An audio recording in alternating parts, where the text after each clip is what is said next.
एक शहर में दो परिवार आसपास में रहते थे। दोनों परिवारों में सदस्यों के नाम पे सिर्फ पति पत्नी ही रहते थे। इनमें से एक परिवार हर वक्त लड़ता झगड़ता ही रहता था।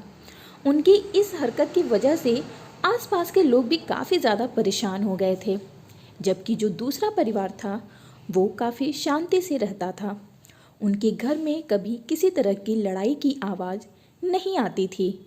एक दिन झगड़ालू परिवार की पत्नी ने अपने पति से कहा, अपने पड़ोस में भी तो पति पत्नी रहते हैं, वो कितने शांत हैं। उनके घर से तो कभी किसी तरह के विवाद की आवाज़ नहीं आती। एक काम करो, तुम जाओ और देखो कि वो इतने अच्छे तरीके से रहने के लिए क्या करते हैं। पति चुपचाप गया और छुपकर देखने लगा। उसने देखा कि पत्नी जो है वो हॉल में फर्श पर पोछा लगा रही थी। तभी किचन से कुछ आवाज़ आई और वो किचन में चली गई। तभी पति अपने कमरे से निकलकर बाहर आया तो उसकी ठोकर से हॉल में पानी से भरी बाल्टी जो कि पत्नी पोछा लगा रही थी, उसका सारा पानी फर्श पर फैल गया। आवाज़ सुनकर पत्नी किचन से आई तो देखा कि पूरे फर्श पर पानी ही पानी है।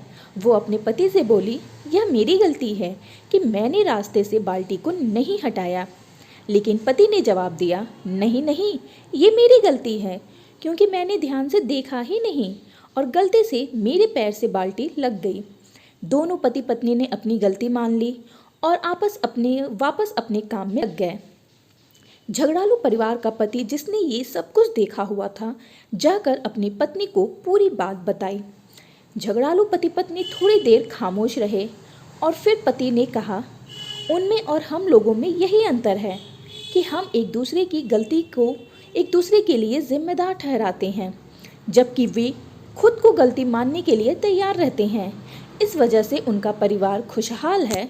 झगड़ालू पति पत्नी को अपनी गलती का एहसास हो चुका था और उन्होंने इस घटना से भविष्य के लिए सबक भी ले लिया था।